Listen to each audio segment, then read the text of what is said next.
¿Qué tal? Muy buenas tardes con todos. Bienvenidos. Gracias por acompañarnos en 24 horas. Antes del 24 de mayo, el nuevo ministro de Economía y Finanzas enviará el proyecto de ley para cumplir con el plan económico anunciado por el presidente Lenín Moreno. ¿Cómo estás, Liz? ¿Qué tal, Gisela? Amigos, buenas tardes. Richard Martínez confirma que no habrán medidas de shock y habla del estado en el que encontró las finanzas públicas. Con este tema empezamos las noticias de hoy.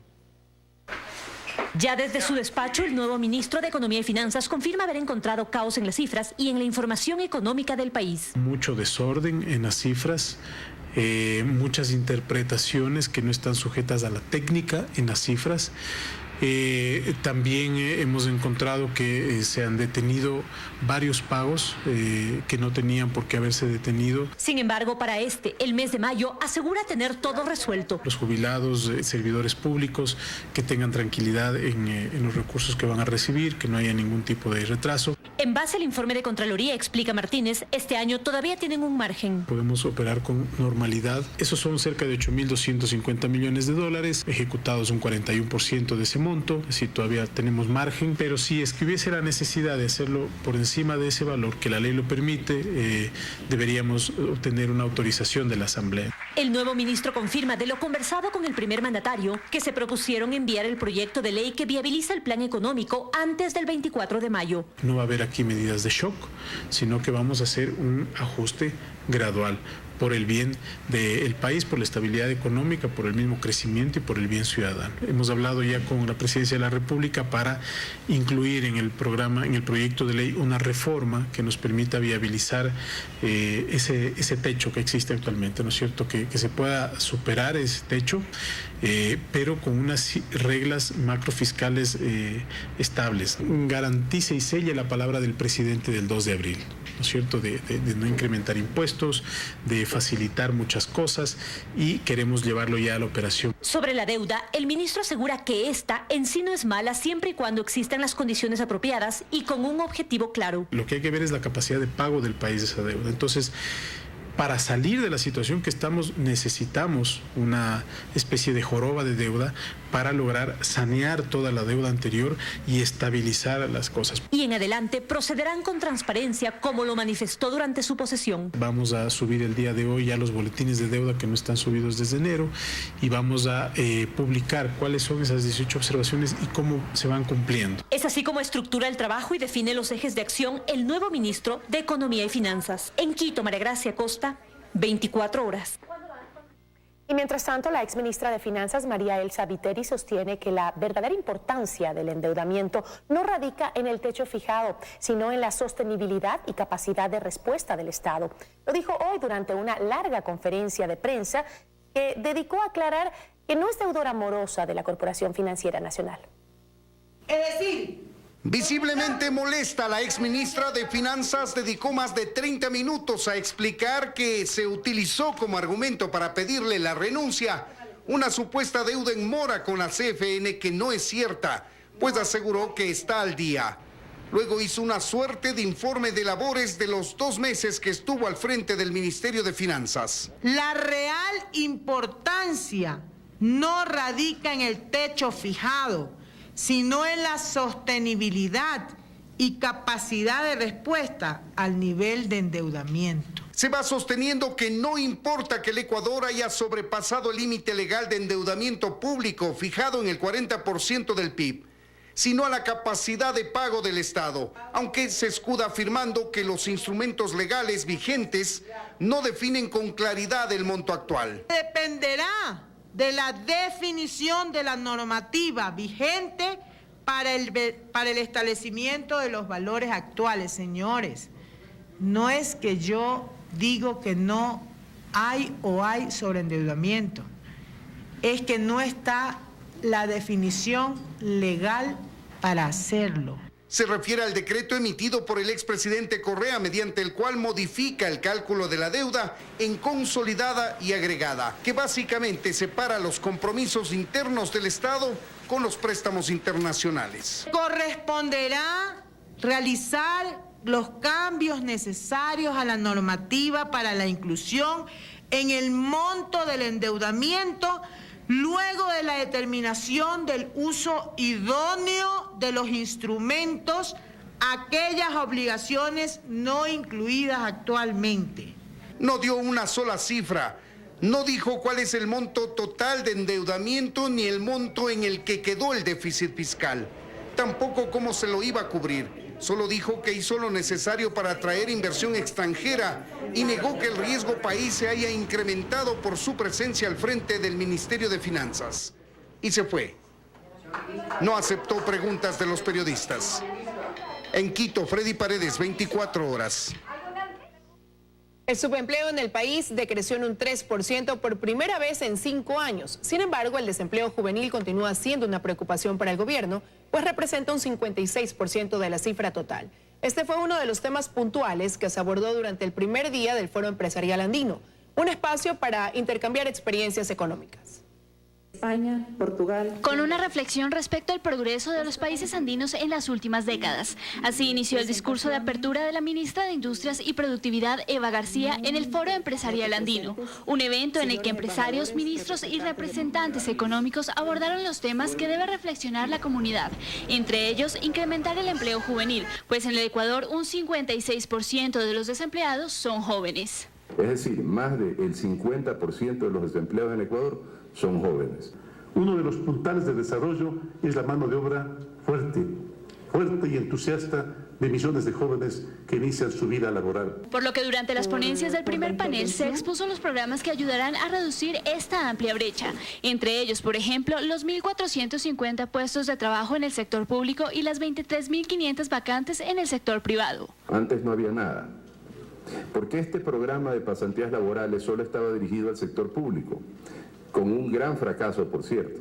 De 15.000 registrados, apenas 700 ubicados. Como uno de los objetivos de este encuentro se resaltó la productividad. Colombia, encabezada por su ministro Daniel Arango, lo expuso como un reto en el que hay que trabajar. Se necesita 4 trabajadores colombianos para producir lo que produce un trabajador en Estados Unidos, y eso pues básicamente da cuenta de los grandes problemas en materia de productividad. En cuanto al proyecto de ley económico urgente que tendrá que ser enviado a la Asamblea Nacional, la ministra de Industrias anunció que la próxima semana se reunirá con el nuevo ministro de Economía y Finanzas. Sin embargo, ya se ha dialogado ciertos puntos.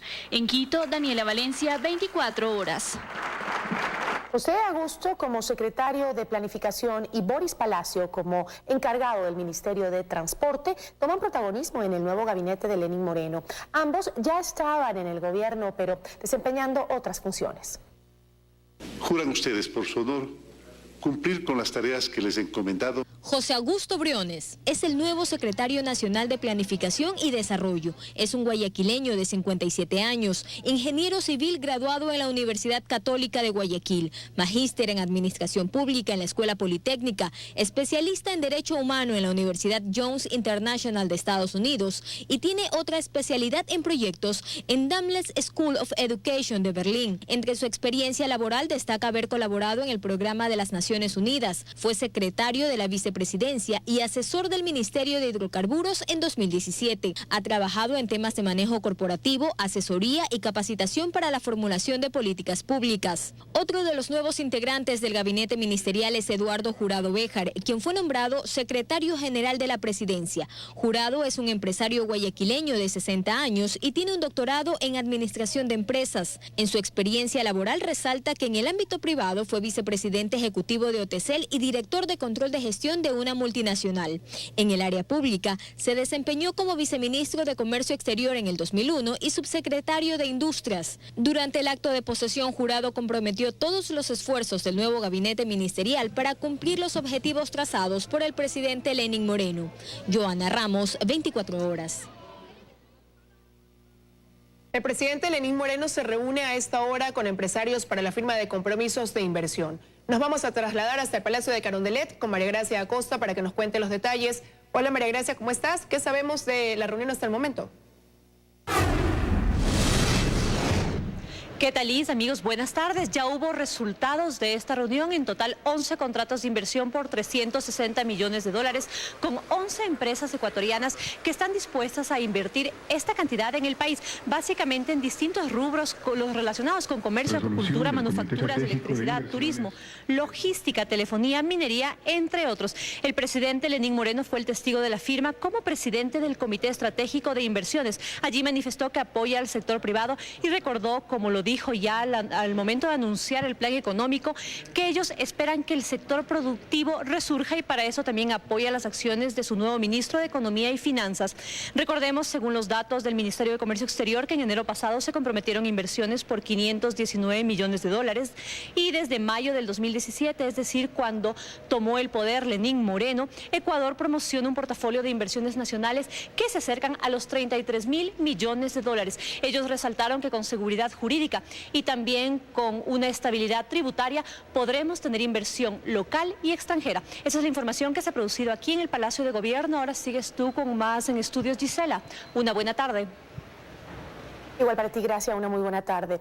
El superintendente de bancos, Cristian Cruz, en su calidad de presidente de la Función de Transparencia y Control Social, desafía las decisiones del Consejo de Participación Ciudadana Transitorio e impulsa la renovación parcial de la Corte Constitucional.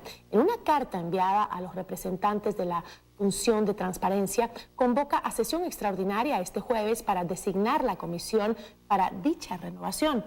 El contralor, Pablo Celi, asegura que no concurrirá a dicha reunión. Estamos de regreso con más información. La canciller María Fernanda Espinosa está en la mira de la Asamblea. Dos bancadas políticas ya anuncian la presentación de juicio político en su contra, principalmente por el manejo de la crisis en la frontera norte. Los oficialistas creen que la oposición se está adelantando. La ausencia de Espinosa en la Asamblea fue el detonante para que ahora busquen enjuiciarla políticamente. La bancada de Creo presentará la solicitud la siguiente semana, alegando que la canciller incumplió sus funciones en 3 aspectos. El Ecuador incumplió por medio de la canciller los pactos con Honduras. Y el Ecuador, en el caso Assange, ha ido demasiado cerca de lo que se conoce como el fraude a la ley. La inacción y falta de priorización en el caso de conflictos de frontera. Ellos cuentan con las firmas del PSC y de la bancada de Integración Nacional, pues consideran que la canciller ha fallado al país. Salió del país tantas veces cuantas quiso, no incidió, no persuadió, no presionó al gobierno colombiano para que utilice las fuerzas a su debido tiempo. Los correístas también preparan el juicio político contra la canciller, pero también será a los exministros Navas y Zambrano, específicamente por el tema de frontera. Sobre haber puesto en riesgo a 16 millones de ecuatorianos con el mal manejo que se ha dado en la frontera norte. Mientras tanto, los morenistas prefieren esperar las explicaciones de Espinosa. Esto más atiende a una agenda política. Puede ser un ejercicio de cacería de brujas, de ver quién se lleva el trofeo. Mandó una carta justificando su inasistencia. Yo creo que siempre tienen los funcionarios el legítimo derecho a defenderse. El proceso de juicio político podría afectar a su candidatura como presidenta a la Asamblea de la ONU. Si ella resulta censurada en el país mientras aspira a ser presidenta de la Asamblea General de la ONU, se debilitaría. Ahora la Asamblea debe fijar una nueva fecha para que la canciller pueda comparecer. En Quito, Andrea Samaniego, 24 horas. Analistas se muestran preocupados ante el silencio de la Cancillería ecuatoriana sobre la situación de Julian Assange y los millonarios gastos en su seguridad. La canciller María Fernanda Espinosa, ratificada en su cargo, se encuentra hoy en el centro de los señalamientos por su tibia postura sobre la situación en Venezuela, en Nicaragua, y esta vez por su silencio ante la reveladora investigación del medio The Guardian y del portal Focus sobre la seguridad otorgada a Assange en la embajada ecuatoriana en Londres y que entre 2012 y 2018 habría costado cerca de 6 millones de dólares, pagados por el Estado ecuatoriano. Ocurre lo que dice The Guardian y nadie comenta nada. ¿Qué sabe Assange que ahí se lo mantiene? Debería pronunciarse la canciller. Pero eso hasta ahora no ha pasado. Bueno, porque la canciller está en Rusia consiguiendo votos. Pero al margen de la postura de Espinosa en el tema Assange, ambos analistas coinciden en que el uso de gastos especiales en la seguridad del huésped y las actuaciones diplomáticas deben ser investigadas. Y la Contraloría, por supuesto, que estará ocupadísima en una serie de otras investigaciones, pero estas que reflejan una posibilidad de noticias internacionales tienen que ser cuidadosamente manejadas. Y las actuaciones de los cancilleres que estuvieron en todo ese proceso de asilo. Pues en materia de política internacional, sostienen ambos, hay mucho que corregir. La política internacional ecuatoriana ha dejado de estar dirigida para los más altos intereses nacionales, para estar dirigida no sé bajo qué intereses. Nadie entiende por qué continúa en la condición que continúa, cuándo actúa, cómo actúa. Un huésped incómodo definitivamente. Carlos Acoto, 24 horas. Directivos de Diario El Comercio y el ex jefe del mando unificado de San Lorenzo acudieron a rendir versión voluntaria por el secuestro y asesinato del equipo periodístico en la frontera norte. Se iniciaron la toma de versiones en torno a la investigación de oficio aperturada por el ex fiscal general Carlos Vaca Mancheno por el secuestro y posterior asesinato del equipo periodístico del Comercio. Los primeros en llegar fueron los directivos del diario, quienes no quisieron dar detalles de su versión. Esto es una declaración voluntaria. Me encantaría comentarles algo, pero no puedo porque el proceso tiene el carácter de reservado. Pero esto es frente a los acontecimientos de la frontera. La versión que ustedes han dado el día de hoy es sobre las acciones antes y posterior de la desaparición de nuestros compañeros, sobre las actividades. Es una investigación reservada, no puedo manifestarme sobre el contenido y les agradezco muchísimo. El excomandante del mando unificado de San Lorenzo, John Merlo, también acudió a rendir su versión. Él explicará cuáles fueron las decisiones que se tomaron en torno a este caso. Hasta el momento, él continúa rindiendo su versión. En los próximos días, está previsto las recepciones de más versiones voluntarias en torno a esta investigación. El fiscal Wilson Toainga es el encargado de este proceso, el mismo que está en Colombia, recibiendo información sobre este y otros casos relacionados a la frontera norte. En Quito, Paul Coello, 24 horas. La Fiscalía apelará a la sentencia de 6 meses de prisión impuesta a la ex jueza Lorena Collantes por el delito de ataque y resistencia contra la Policía Nacional. Joana Ramos informa. Así es, la Fiscalía considera que la condena de 6 meses impuesta a la ex jueza Collantes es muy baja, tomando en cuenta que por un delito de ataque y resistencia la pena máxima es de hasta 2 años. El Tribunal Penal del Guayas dictó el fallo contra la ex jueza, quien además de la pena impuesta deberá pagar una multa de 3 salarios básicos unificados, como reparación la suma de $1.000 a las 3 víctimas y la emisión de disculpas públicas a través de cualquier medio de comunicación.